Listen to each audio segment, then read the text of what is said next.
I don't know who need to hear this here, but I ain't got no sympathy for you, nigga. I ain't got no sympathy for you at all, nigga, cause you done laid on that bump, nigga. You done wore them shackles, nigga. You know how I feel to be wrote off, man. Nigga, hug your motherfucking self, nigga, and get up. Get up, nigga. Don't nobody owe you nothing. The world don't owe you nothing, nigga. If anything, they gonna open that motherfucker and kick you back in that pit of hell, nigga. You better tighten up, my nigga, and realize, my nigga. I don't know who need to hear this. What's up, YouTube, man? Hit like, follow, subscribe, share, man. Do all of that. Man, once again, man, we appreciate everybody, man, who's been supporting this platform, pushing this platform forward. So it's a lot of it's very little. Let me say it, it's very little information about the city of Tampa. You know, the history of the city of Tampa. The criminal aspect of the city of Tampa, you know. Everybody have a story to tell. You know, you hear Terrence Gangster Williams telling the stories from New Orleans. You know, you hear the guys out of New York talking about their street legends. You know. And only, you know, we missing it out of Tampa. You got California, you got Freeway Rick Ross and others. But we're not on the Tampa, we got the whole South. But you know, but I'm from the city, you know, I'm from the city of Tampa, man. You know, this city here was a little bit different. See, Miami was more organized when you came back to hustling in my era. And I can only speak about the dope era, the crack era, because that's what I experienced. I caught the last end of the heroin era. I was a shorty when that was really going on, so I can't tell you too much about it. I used to talk to a lot of old heads that was on heroin when I was coming up. So that's how I know about it, but I never really tried to sell any of it. Had an opportunity to, but I really didn't cross over like that, you know. But there was some heavy hitters down here selling that, boy. And it was definitely some heavy hitters down here selling that work, you know. You have some guys, some brothers over there in Central Park. Hope them boys get some freedom.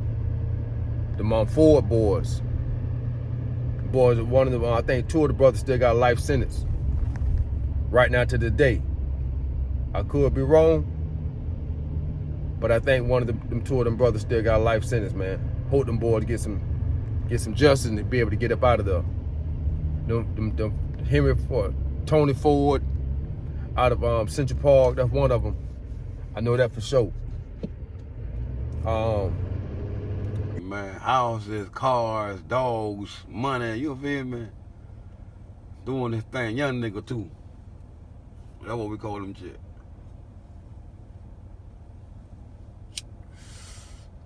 And them days right there, he took over. He was the next man on the throne. Yeah. Y'all already know how it go, man. Yeah, see, you gotta see, I had a lot of good people to look up to. You see what I'm saying? I had a lot of hustlers in the hood. But I wasn't listening. See, I came up on the you was the next on the throne, cause you know, and you know how you become on the throne, cause you know all the little work you did when you was coming up. You feel me? But you at the same time you seen all the work that all the old school did. You feel me? So you were determined to be the next man, you know, take the throne in the hood, you feel me? Because you already know what it took, you know what I'm saying? You know, you knew how to talk, you had all the money, all the girls, all the good cocaine. So we got all the money, shit, you already know how I go, man. I've been doing this shit, man, listen, man. I've been doing this shit, man, since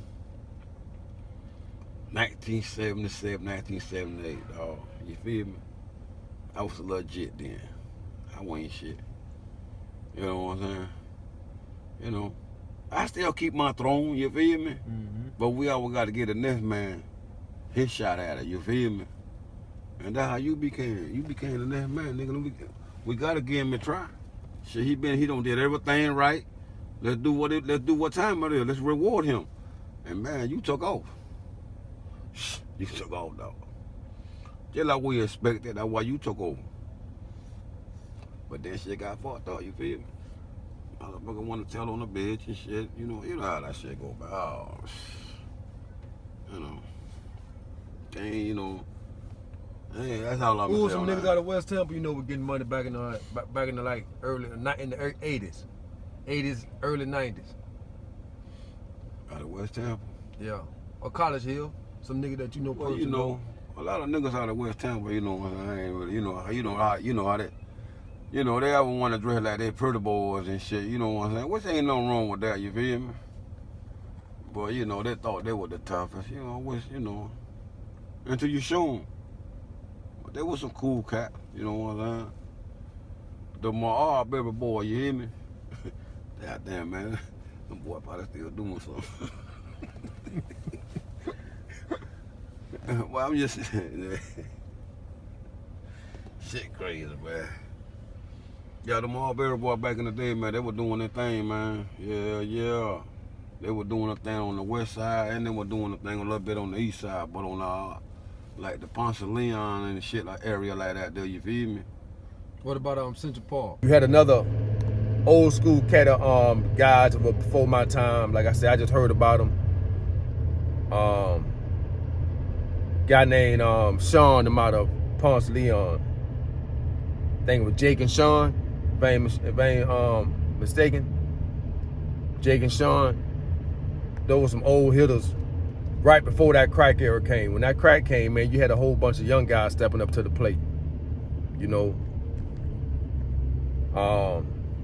that's when you got guys like Marlon. He was doing this thing in the early 90s, late 80s, early 90s, you know. You had Block. He was still pushing that boy over there back in the days over there in Ponce de Leon. You had, you know, these guys out the way now. You had Wee Wee over there in West Tampa. You know, you had a few more guys over there hustlers in West Tampa before Wee Wee them, the Marbury boys. Enough time. Huh? We should have started this morning. We should have started this morning, right? I can take it back to Chank them days. See? Chank. Who is Chank? Tyrone Gallen them daddy. Okay. But see, you know what I'm saying? Everybody don't, you know what I'm saying? That's so you're a West Tampa original? Yes, sir. Allberry. Yeah. OG. When they thought about me, they brung out OG. Hey, so check this out. Tell me the atmosphere of West Tampa when you were growing up. Coming up, it was free country. Now the game, it's done. So you grew up like in the 70s, basically. That when you I was born in 1958. 1958. Yes, sir. So like, can you tell me like about West Tampa from the 60s, the 70s, the 80s? Well, coming through, man, it was like, it was all blacks. Now it's migrated, you know, integrated, migrated. And it ain't nothing like it used to be. I used to stay right there was an old green house up on stilts. That's where we was raised at, right there. Dad built that house there. Yeah, but it ain't nothing like it used to be. So in the 60s, like Main Street, was a lot of black businesses? Main Street, nothing but black businesses. Only Bexley, Moses White, my brother, Ross was the only white man up there. He had the Stoke on right there on Rome and Main. The only one. Then you had Old Main, Anthony's Drive-In on one side. Then they had the buildings on the right, which is the new project they call. But all that's gone now. Anthony's Drive-In right there on Main and Oregon. So you remember Moses White personally? Yeah, Moses used to sit out there for Christmas on a rocking chair and give away money, bicycles and all. Yeah. Personally, I hung out with him. His son, Gerald White. Old school, Andre, Elton, Reggie. So what type of man Moses White was? He was the type to motivate a black person. Anytime a black person got shot down or whatever, he was there. I was doing bad, he was there to pick you up, dust you off and start you on your way, a fresh start. Yes. Moses I heard White, stories about him. He was the only one to go get somebody out of jail. straight out. The only one sit to the table with the white boys back in them days. But he was a powerful man. Powerful ain't the word. Powerful ain't the word. Him and John had the big house down there on our arch. There was only two set to the table with Italians. Only two.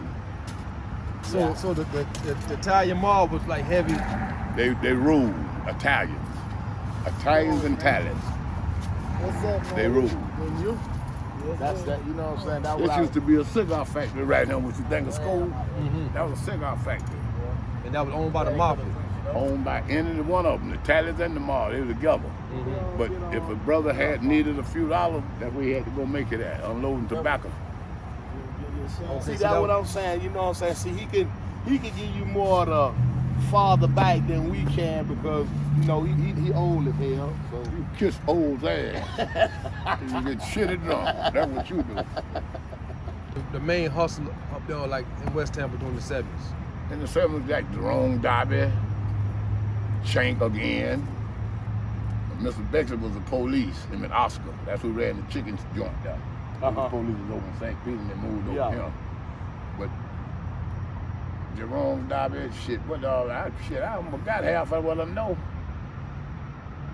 And I know all of them. you tell him about the nightlight and the briefing count. You could tell him about that. Hell, you were born. I know that. You know what I'm saying? We talked about that there, but you know, it's just some of the places. Them were the only two clubs that you could stay in all night. Yeah, They those locked were the door after at 3. hour. And you can come out there seagulls eating off the ground. Ain't none of that no more. They done robbed the black man of what he had. And then they wonder why you're vicious. Yeah. They made you vicious. Yeah. Then they changed the law. Can you tell me how the environment changed in the 80s, like 85, 86? Well, time once changed crack, itself, you know that now. Once crack hit the turf, how it affected the community. Different program. Different. Everything was low and high. You with me? Shit you used to do, you don't do no more. You want more of it. That crack is a devil for real. How Real, did you sad see to it? say. How did you see it affect the community around him in West Tampa? How did it, like Like I it know do every community. Yeah, well, it Not did just every. West Tampa, everywhere it hit, it's the devil. You sucking on the devil's dick. That's all you doing.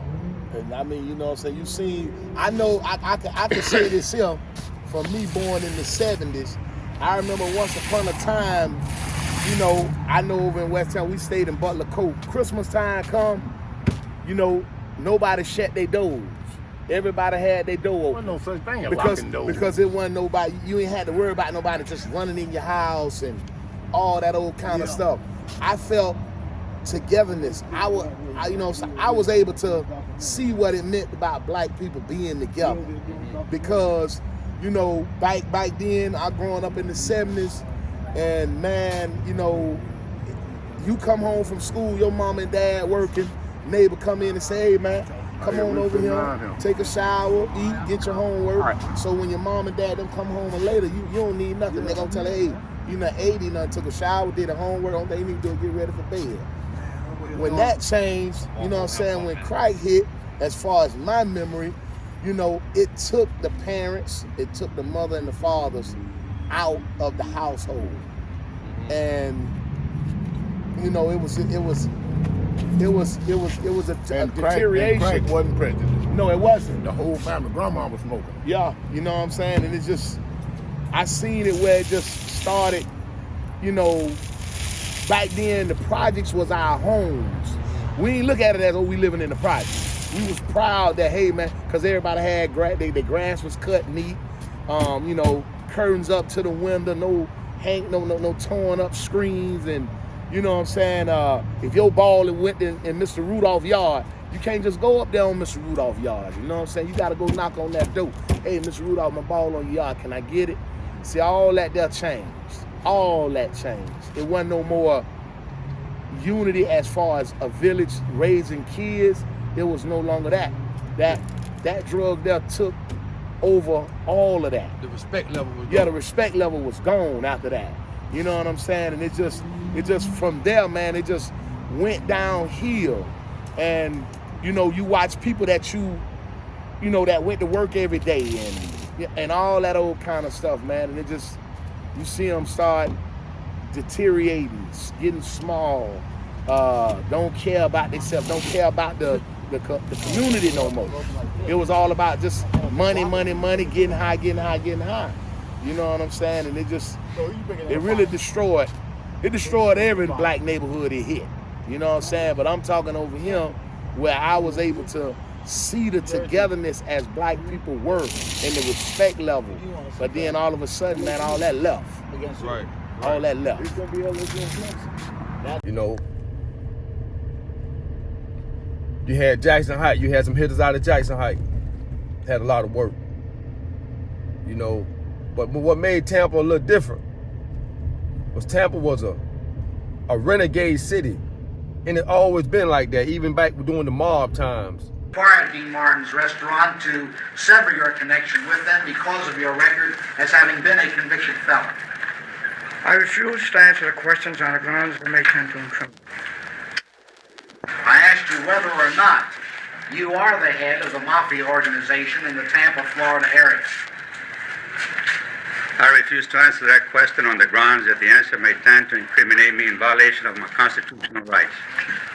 Are you, Mr. Trafficante, a member of what is known as the mafia, either here or in any other state or city in the United States? We can't continue under these conditions, in this atmosphere. That's my boy. He kind of got affiliated. I learned through some research. My grandfather, William Lewis, used to be with Jim Walter Holmes. People don't forget about Jim Walter Holmes. And he was a big player here in Tampa back in the day. And him, my grandfather, William Lewis, and Santo Trafficante used to play dominoes at the Biff Burger thing down in Ybor City, where all the Cubans played at in the Cuban patio. When the guy used to ride by with the devil crowds in the back of the little bicycle and so on, all the pigeons. Over many years, when Crest was the mall for us on 7th Avenue, Blue Ribbon was the grocery store.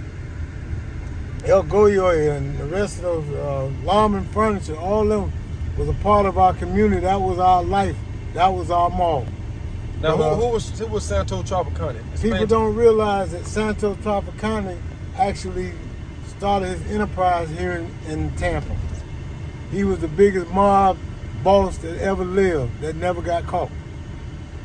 Just saying his name, me even telling y'all this, if I wouldn't tell you the facts, could come back to haunt me. Santo Trafficante and his boys, they was going to be one of the ones that was going to take over Cuba. Y'all probably never heard of the Pigs of the Bay, but then was Santo Trafficante boys that got shot up by Castro, because they was going over there to try to take over Cuba. They had plans to put a casino over there. John F. Kennedy was supposed to send some paratroopers, some CIA guys with them, and he backed out. All the boys that Santo had got killed. They called the Bay of the Pigs now. As a result of that, they killed all the mafioso dudes, except for Trafficante. So Trafficante got upset about that, and later on there's theory that he had Kennedy assassinated for backstabbing him in the back, down in Texas. But Santo Trafficante used to operate off of Hillsborough Avenue. The farmer's market that's been there for over 45 years is all the tallies that have been in and out of Tampa in all different kinds of trades, and it still exists. Lloyd owns from 30th to 32nd. The market is small market, but the big market is owned by the mafiosi. But there's a place called Samoa. Some of you guys is old enough, you remember it used to be called Nick Geraci's. Well, Nick Geraci used to be Santo Trafficante's produce, where he got everything done through the Italian connection. Some of y'all remember Charlie Market. Used to be down on 7th Avenue across from the old Manila, where they had the boat where you had to go across the little bridge to go into the boat where they had all the bananas and all of the good stuff. Mr. Old Charlie, the first Charlie, used to be there all the time. They was famous in peanuts at that time. But Santo Trafficante, he had connections throughout all of America, all up in New York. Buzzy Siegel, what's the guy? So you saying he was a real powerful guy, right? He was the most powerful mafioso guy in American history. Even bigger than Pablo Escobar, bigger than El Chapo, because all of them got caught. Santo ain't never get caught. In other words, government, he was the government. He was the Bindenberg Group. He was the Rothschilds. He was the Kennedy, the J.P. Morgan, the Fords, the McBrides, the Harley Davidsons.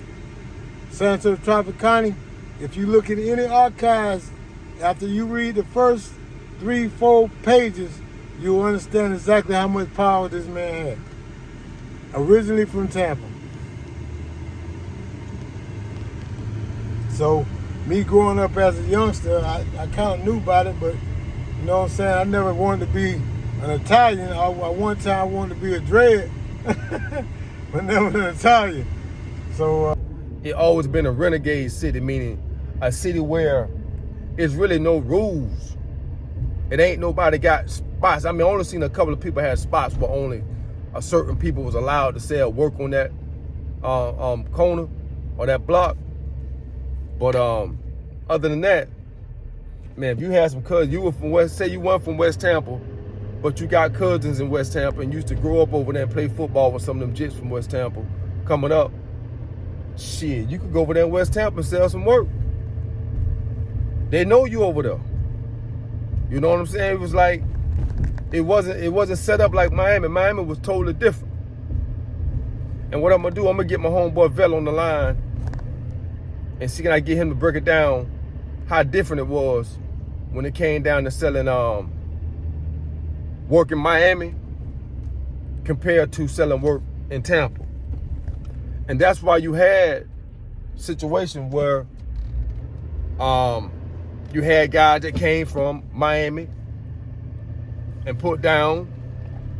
You had guys that came from the Colombians. But the Colombians wouldn't put down everywhere. It wasn't just in Tampa. Because, you know, this city, if you knew a couple of people, you could come in and slide in. See, in Miami, you couldn't do that. You couldn't go from nowhere else to go to Miami until my putting down. Them niggas gonna rob you down there, leave you dead. Cause for one, them blocks down there owned by somebody. Ain't nobody just finna make no moves on nobody's block. Unless you finna run it with some muscle. That's just how it was. You know? Jacksonville a little bit different. Orlando somewhat similar to Tampa. Miami was totally different. I can't really tell you how it was back in Fort Lauderdale, Palm Beach, but I'm gonna say it's similar to what probably Miami was going on because they were so close related.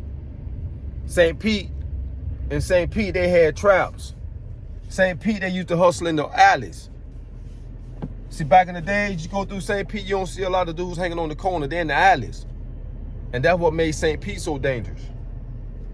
You know, going over there. I mean, I know a couple of dudes from Tampa that went over there to St. Pete, tried to rob, not just Tampa. Some dudes from some other places that went to St. Pete, called themselves trying to rob them dudes. Them dudes been had trap houses. St. Pete been had traps. I mean, traps are real deal traps. You go in the alleys with that bullshit, the boy gonna leave your ass back there dead, man. You know, but the thing about it back then, you can go to back and forth to different cities, and you know, dude, we probably was either gambling, rolling dogs, racing four-wheelers, racing cars. You know, the atmosphere was a lot different back then, so we kind of knew guys over there would go back and forth and chop it up with them like that, you know. But me, myself, I respected everybody. From wherever you have, gave you respect. You know, that's the best way to be able to do business out here is be able to have respect for your next man. You know, especially if you know a guy making some money and you want to be able to get in this ill, be able to do some work, do some business with him. You want to respect him, respect what he got going on, and come do good business. It's always been about just doing good business, keeping your face clean.